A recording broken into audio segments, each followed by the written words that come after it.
Welcome in for another edition of Armchair Quarterback. I'm David Allen, and joining me as always, Coach Guy Suttle, and sitting in this week, out of the producer's chair, Tim Foster, back with us as former host of the show. And David, just thanks for giving me an opportunity to be on the set with these. I want autographs, by the way, after the show.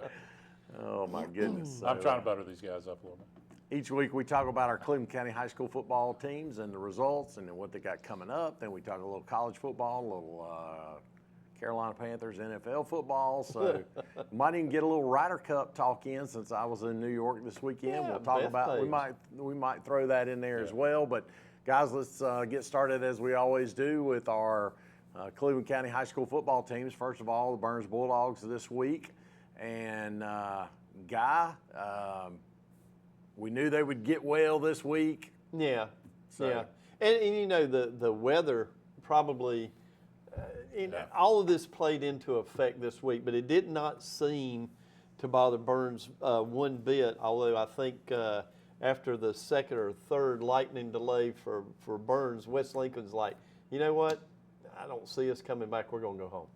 So, you know, the weather did play a factor in the length of the game, as far as I don't think they finished that game. So. I think they actually did finish that they one did? on Friday. Okay. Now, that was All one of the few that they did. It was very confusing, guys. So they did, but it was almost 11:30 before it was done, is my understanding.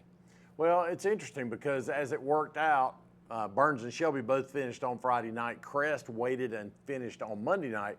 I assume from the weather reports, again, I was out of town, that Crest didn't finish on Friday night because of the amount of rain, and their field just does not take rain well. No, you're exactly right, David. I mean, this was, from what I understand, I saw some pictures there from the last couple of days, and it was like a river. It was like or more like a lake. And not only that, they had unbelievable wind for about a 10-minute stretch, blew stuff all over the place. They tried and tried. And I think more lightning was in Bowling Springs and maybe up in Lawndale and even 8 miles away over at Blanton Stadium. So they tried and tried. It got to be 9:30, and they just weren't able to do it. But back to Burns, give them credit because even with the delays, they took care of business. They won the power game. And we knew they were the favorite, David. Davis had a big game, and they took control of the game, and they did what they were supposed to do and got back to 500 on Friday, David. Well, they needed to, no question about it. And as we've said, Coach Devine, defensive-minded, but this was a game where the offense needed to get going a little bit too, Coach. Yeah, and they did. I mean, it was just they were able to run. Like I say, Max Davis was running the ball, the intermediate passing, the short game. All of that was working, yards after the catch. Everything worked for Burns, and it makes you feel better when you get to view the film as a player with your coaches on Monday.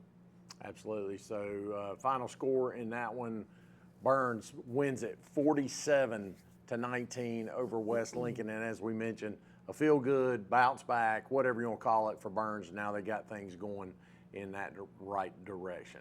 Let's move on now as we talked about the Crest game. Started on Friday night, finished on Monday night. And Tim, this is one where no expectation of this one being a struggle for the Chargers as they took on Forest View. Yeah, and you were talking about the rain, and I saw pictures, and we're going to see video here. Here we go. This was Friday night, and I was not there either. I was out of town, much like David. And look at this. I mean, we're getting to the point now where I think, Coach, that's a monsoon. Yeah, and that led right there to the first touchdown. And this, again, is Friday. But I thought that Crest came back out in the rain on Monday night and were a little bit more focused and just did what they would do. Special teams play good, defense play good. I think we see Mike Edwards with a return here. Just too much speed, David, as we expected. A 7-0 game quickly became 14, 21, 28-0. Now, the big difference between the rain on Friday night, obviously you saw the video there where it was just pouring. Yesterday's rain was just kind of a steady mist, a light rain. There really wasn't that big, heavy downpour, so to speak, yesterday. And obviously you see the field's chewed up. I mean, the Crest field, I think, what was it, a couple weeks ago when they played Weddington, we were talking about how chewed up the field is. The field conditions at Sid Bryson Stadium have just not been the best over the last couple of years when they take rain, Coach. I don't know that there's any way they can do that, fix that, other than like to take the whole thing up and put in new drainage or whatever. So yeah, it's probably not going to get any better. No, not a whole lot. It's just that, and and it tends to be from the 40, 30 back toward the old field house, that end of the stadium, away from the scoreboard, that seems to hold the water that way also. And you know, there's very little that they can do with it. These stadiums, right now, it's just hard to maneuver that right now. And we're not going to get into too much of, not yet anyway, the game that is coming up this week for Crest. And field conditions really doesn't matter as much to South Point as it does to other teams, but that's a later conversation. Big win for the Crest Chargers. I think their defense got well also. I mean, just being able to shut down the opponent on Monday night. Final score in this one, Crest, big time over Forest View, 48-0. Again, no surprise in the final score of either of the first two games on Friday and then on finishing on Monday night. Final game of the week as Kings Mountain was off. Shelby at home against Stuart Kramer. This final score may surprise some people because I think a lot of folks, including myself, maybe thought this one was going to be a blowout. I heard the score early when Shelby was up 22-0, and I thought, well, here we go. I mean, it's basically going along like I expected. And then all of a sudden, I get back and it's 22-all. And it's like, hold the phone. Stuart Kramer actually has shown up to play, and it was a good tight ball game. I mean, Shelby ends up pulling away, wins by 3 touchdowns, but it was a close game for the middle part of the game, from like second and third quarter, Coach. Right. And I think if you go back and look at the scoring for Stuart Kramer, you know, they did have a touchdown.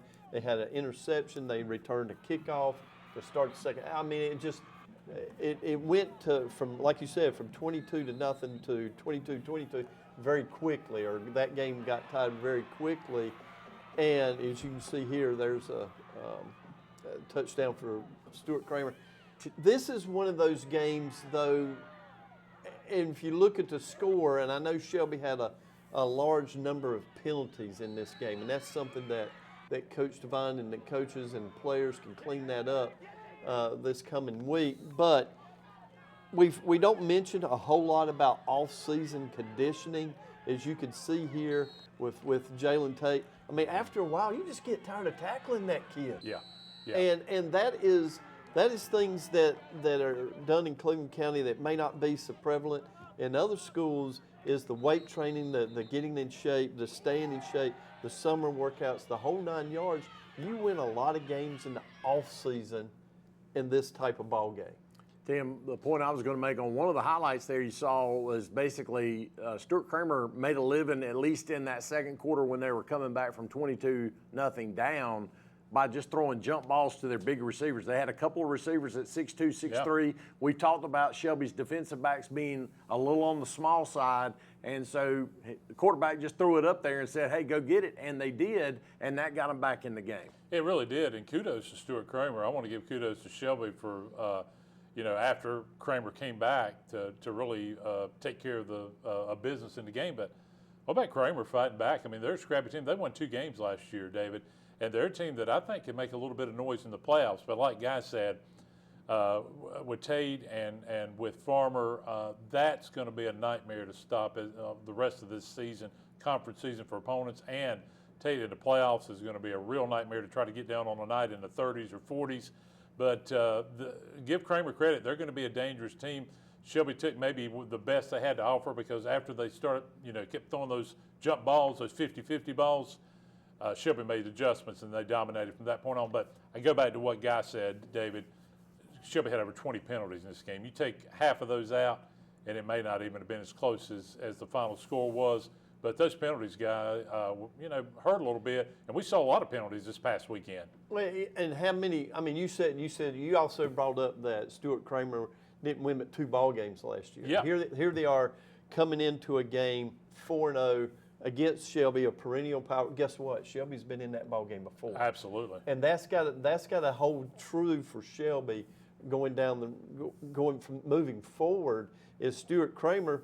They hadn't been in many 4-0 ball games where they were coming in 4-0, playing a team that's got a good record. Shelby has. They've been in that ball game before. As a matter of they fact, understand what lies ahead and how you have to play this game. Stuart Kramer, again, give them give them their props about, coming from 22 points down. But in the long run, Shelby's been in this ballgame And before. I think, David, it was their first ever 4-0 start, as a matter of fact. But Shelby much better down the stretch. Well, and, Shelby ends up winning the game. Final score on this one, Golden Lions win at 50. I think it was 51. May have been 51. That's my one error of the year on And my I graphic. think Stuart Kramer had 29. 20. Yeah, Yeah. I think they had So anyway, I don't think the score's correct there. That's on the producer. That's me. all right. Yeah. Thank you for clearing that That's up. all right. But needless to say, good win for Shelby. But I do think, and speaking of Stuart Kramer, not that we need to spend any time talking about them, but they still got to play Crest, Kings Mountain, South Point. The competition against Shelby may actually help Stuart Kramer do better than just a 4-0 start and then lose 7 in a row. They may actually, in the conference, pick up a couple of wins because they played that tough contest. Hey, when we come back, we'll talk about what's coming up this week for our 4 Cleveland County football teams. We'll look at some college football and the NFL. We'll do that next on Armchair Quarterback.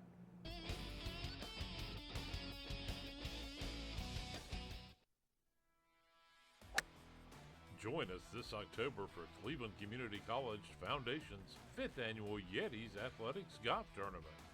Your support funds student athletes, helping them succeed every step of the way. Play with purpose. Tee off for student success. Visit cccyetis.com to register today. She gets her hair from her mom, her eyes from her dad, and her drugs from her home medicine cabinet. Fact. More people die from drug overdoses than from car crashes or gun violence. And over 50% of those deaths are from prescription drugs. Prescription drug abuse is preventable. 1. Secure and take regular inventory of our medications. 2. Dispose of unused or expired medications. 3. Share this message with others. Be aware. Don't share. Lock your meds.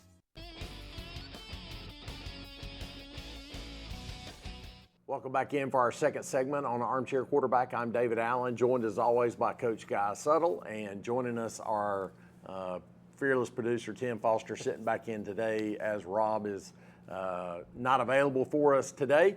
Let me clear up what I said because I confused both of them, and I confused all of you watching too. Stuart Kramer's not in the Big South anymore. They're in the same conference with Burns and Shelby, so forget all that I said about them. Still hadn't played Crest, Kings Mountain, and South Point. They hadn't got to play any of those this year.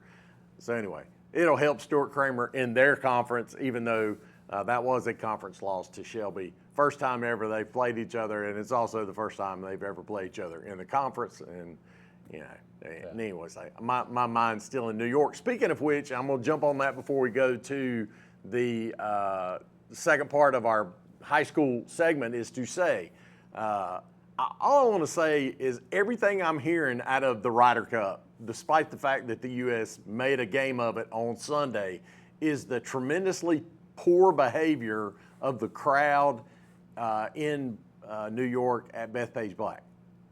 We were there. We were, first of all, not part of the bad crowd. But secondly, it wasn't that bad. Wait a minute. It wasn't as bad as everybody is making it out to be. I love the tweet from Chipper Jones saying, hey, I went to New York for 20-plus seasons, played 15 games a year up there, 12 to 15 games a year up there. Never took my family with me because I knew better. Never took his family with him to Philadelphia either, for that matter. So anyway, Chipper giving some nice advice to the Europeans the next time. And hopefully it's not at Bethpage Black anytime soon. That was not the best experience overall. But needless to say, kudos to the U.S. for at least making it close on Sunday with a big finish, because Friday and Saturday was terrible. All right, let's get to the games matching up this week. First of all, let's start with the Burns Bulldogs, at Stuart Kramer. So here we go. We were just talking about Stuart Kramer. Now, here's Burns, got to go get him some of Stuart Kramer. And this is going to be a key matchup here. People need to realize, and I'm sure David will put that point out there, please travel. But this is going to be a game that is going to mean a lot to Burns and Stuart Kramer both. They're both got one loss in the conference, and they've both need this win to stay in the mix. Just to say, I mean, right now I think Shelby is definitely got the advantage. They still have a couple of more games, tough games left. But with Burns and Stuart Kramer, this game becomes a big ball game for both of those schools to keep their momentum going into conference. Tim, no question about it. I mean, you're talking about Stuart Kramer losing the game to Shelby, but at the same time, you got to feel like they gained a ton of confidence in that game on Friday night. They've got a lot of confidence. This, to me, is a toss-up game. Now, we'll see if I'm correct on that. And this is a big RPI game. You start looking at RPIs, Burns and Kramer starting to move up into the, they would be at home hosting possibly opponents. But the winner of this game is going to kind of boost their resume in the RPI. Remember, it is a conference game. But if you go look at the state and the rules and what they're looking at this year, they're looking at RPI as much or more than conference games. Big game. Can Burns physically run the ball? I think they'll have some success there. But on the other hand, David, can they slow down these big Kramer receivers? Burns has struggled to stop the pass. I think it's maybe a 1 or 2 possession game one way or the other. No question that Shelby had a lot of success second half running the football against Kramer, so we'll see if Burns can match that on Friday night. But a big game, and again, that's at Stuart Kramer. Go down there and see the turf. It's not brand new anymore because the school's not brand new anymore, but apparently that turf is a mess. So everybody that's talking about, oh, we need turf, we're just talking about the Crest Field being in terrible shape. Oh, we need turf. Go look at the Stuart Kramer turf before you start talking about we need turf. So anyway, that's on Friday night. Crest on Friday night, however. Here's the big one, Coach. We've been kind of waiting on this one as a marquee matchup, and here it is. South Point coming to town. Yeah, I mean, the comparisons that you can make with the Big South. We've always said Crest, Kings Mountain, South Point +1, and that looks like Ashbrook. But Ashbrook has already defeated South Point. Again, this makes for a very challenging game for both of them. With Ashbrook already defeating South Point, the winner of this game is going to end up in that showdown with Ashbrook and Kings Mountain later on. So, this becomes a huge game.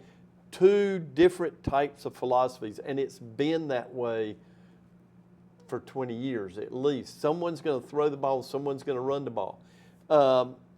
Crest seems to be running the ball better. South Point seems to be throwing the ball a little better. So it's going to be an interesting game. It always was. If you could get South Point 2 touchdowns down, they had a hard time coming back because they didn't throw the ball well enough. Blee is a 4-year starter at quarterback. I understand that he's more, you start wondering about some of the service academies that are still running this type of offense. Does he have a shot there? But from my understanding, he's a D1 baseball player, ACC caliber baseball player. So, but with that being said, you got a quarterback that has been in the big ball game, that has run this offense for 4 years on a varsity level. Tim, obviously this is one of those games where, if Crest beats South Point lost to Ashbrook, 2 losses for South Point puts them essentially out of a chance. At least you think that at this point, but you never know the way they kind of can beat up on each other as the season goes along. But this is a big game for both teams, but maybe bigger for South Point. I think so, and I think it's big for Crest. You look at a couple numbers, and I'll mention, and you're going to hear us talk a lot about RPI and me again. Right now in the RPI and 5A, David, South Point's 1, Crest is 2.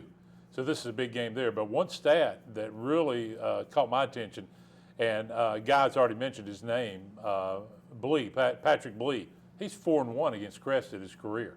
4-1. How many teams do you see beat Crest 4 times? He's done it 4 out of 5 times. And it seems like, guys, that it's been these real close games, 1-possession games that Crest has lost to South Point. Remember last year, they were up 6 points with a minute and a half to go. South Point went 95 yards, scored, went for 2, took the lead, remember, and then Crest tried a little trickery. It didn't work out well, and they held on to win. I think it's a battle line of scrimmage. When they beat Hickory, they were on the field 3 different times, 3 different 80-yard drives. If Crest isn't on the field a lot with this offense, there's not a lot they can do. Crest has to win some battles at the line of scrimmage, and it may come down again, guys, to 1 or 2 plays to decide this game. So big game in the Big South at Crest on Friday nights to go out and support the Chargers. Kings Mountain off the bye week, and there you see come off the bye Yeah. week and they get North Gaston, the Wildcats, just 1-5 on the season. And Tim, Yeah. I don't know if that's what you want after your bye week. Maybe it is, so you can kind of ease back in, but this is going to be an ease back in type of night for Kings Mountain. It is. You look at Kings Mountain's schedule the next few weeks, it gets pretty brutal. So it'll be a big night for Kings Mountain. Big Tex will have a big game. Mr. Vaughn, yeah, just too physical. This game will be over at halftime. Should be a running clock, and they'll take control and get ready for a big, tough road stretch that I think in a couple weeks includes a couple road trips to South Point and Ashbrook. They're going to need it with Kings Mountain Cruise Friday night. Obviously not making comparisons with the NFL and high school football, but with two big-time wide receivers getting hurt yesterday in the NFL or over the weekend in the NFL, one of the things, Coach, that Kings Mountain doesn't want to do is get anybody banged up in a game like this. They want to be healthy for this stretch run that they got coming up in the conference. Yeah, and you know, this is that fine line that high school coaches have to play. When you have teams that are making these types of runs, you've got to play a half just to keep their what we call playing wind up, the wind in their lungs up. You got to play with that emotion. You got to play hard for at least 2 quarters, and then you have to pull them out. But sometimes that's hard to do. But you got to do it. You got to get them out of the game. Just because you know you got a tough stretch coming up. All right, so that's Kings Mountain taking on North Gaston. Final game of the week, and this is a big one in the conference with Shelby and Lincoln because it's a big matchup for the two of them. And Shelby's off. Oh, Shelby's off this Shelby's week. That's off right. this week. That's That's next right, week. yeah. They got Next Lincoln. week, But yeah. you are teasing what's going to be a big one next week. That is going to be a big one next week as Shelby will take on Lincoln. That's right. They are off this week, so no game for the Golden And Lions. I think Holly may have a graphic to show all 3 of our games that are coming up. There we they go. are, yeah. Burns at Stuart Kramer, South Point at Crest, North Gaston at Kings Mountain, and I was trying to get that Shelby Lincoln game in there, but it's Shelby with the bye week this week. All right, let's turn our attentions to college football. We've been handling that by talking winners and losers. Tim, I'm going to give you first chance today since your winner and losers kind of tied up in the same game, so jump on that. Yeah, I mean, I'm going to start with the winners, and I'm going to go Alabama. Obviously, you know, after the Florida State loss, a lot of people had a lot of questions after what happened last year with Alabama. So, and I'll talk about that. And I'm going to give Virginia. I mean, that was a big win to beat Florida State. You know, that's a program that's went through a lot of personal tragedy over the last couple of years. And then the field storming, I was not particularly happy about just because player safety. But those two are my winners. All right, so Alabama and Virginia. Of course, Virginia with the big upset of Florida State. That was on Friday night. Coach, winners for I'm this going to week? say Ole Miss. Ole Miss, I just think that you got the SEC's loaded.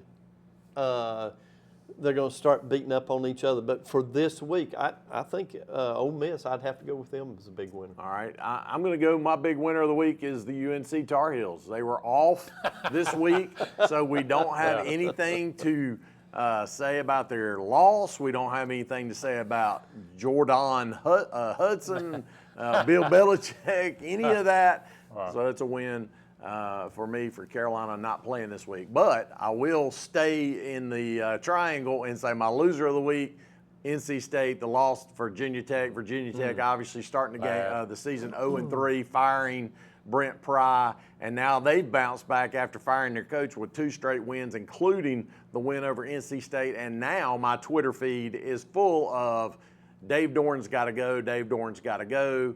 I even saw a couple of tweets this morning saying, hey, you heard it here first. He's going to retire at the end of the season, and we'll have a new coach next year. Have no clue, but obviously a big loss in the ACC, but also potentially a big loss for Dave Doran as the head coach of NC State. Yeah, you know, they started out and it was positive, but losing to Virginia Tech, and they just defensively are nowhere to be found. And I would say the losers of the week, and my wife won't like this, but Georgia, you don't give up a point in the second half. Georgia should have won that game Saturday night. They should have lost to Tennessee. Flat out should have lost to Tennessee. Should have won. Didn't do it. And Penn State, Franklin, 4 and I mean, it's even to the point now, I think it's just, I mean, he was just staring off into space. I've never seen a coach so dismayed in the post-game press conference, David, as Franklin was after that loss to Oregon. Absolutely. I'm going to say via the transitive property, my loser of the week is Clemson again because look what Duke did to Syracuse. Syracuse just beat Clemson by putting up 34, 37 points, and Duke holds them to 3 in a 38-3, I think, blowout. Yep. So transitive property, Clemson the loser of the week in that one. Coach, who's your loser of the week? I'm going to say LSU. I just think that's a disappointing we know that the SEC is tough, but LSU came in with a lot of hype, a lot of good players, just not getting it done right now. Yeah, I think Brian Kelly's got to be on the hot seat. I did not like that hire when LSU got him. I still don't like that hire. I think, I've heard Lane Kiffin, you talking about Ole Miss, I've heard Lane Kiffin going to Florida potentially. Maybe Lane Kiffin ends up at LSU. Who knows? He's the hot name coach. And how about Bobby Petrino, of all people, winding back up in Arkansas after they fired their coach this weekend? So just a really strange time in the SEC coaching-wise. So we'll see. Tim, you mentioned Kalen DeBoer. They're trying to run him out of town now. He's beating Georgia. Yeah, and he's everybody's fan favorite. And I just want to talk about Saturday. Obviously, Gardner-Webb and Charleston Southern. But what about Carolina and Clemson Saturday? And at 10 o'clock, Ludacris is going to have a concert. They're having the kickoff at 12 o'clock. My point being is, and I know you can relate to this more than any, this is just weird for Chapel Hill in Carolina. And Clemson will win Saturday, I believe, but it's just a weird vibe up there right now. Well, I don't know that it's having Ludacris. I love him because he's in all the Fast and the Furious, all the Fast and the Furious movies. I don't know anything about his music necessarily, but anyway. Speaking of bad concerts, I'm out on Bad Bunny at the NFL Super Bowl, and it has nothing to do with politics. Although one of my buddies is making it about politics, I just don't. Anyway, we'll stop there. Carolina Panthers shut out the Atlanta Falcons last week, and all of a sudden they look like, hey, we got an offensive quarterback. We got a quarterback that looks like he's an NFL quarterback. We got a defense that looks like an NFL defense. And then they go to New England and get boat raced. Hammered. The brakes beat off of them. Any way you want to say it. It was bad. It was really bad. I'm not going to blame it on the offensive line because it was just bad all over. It was.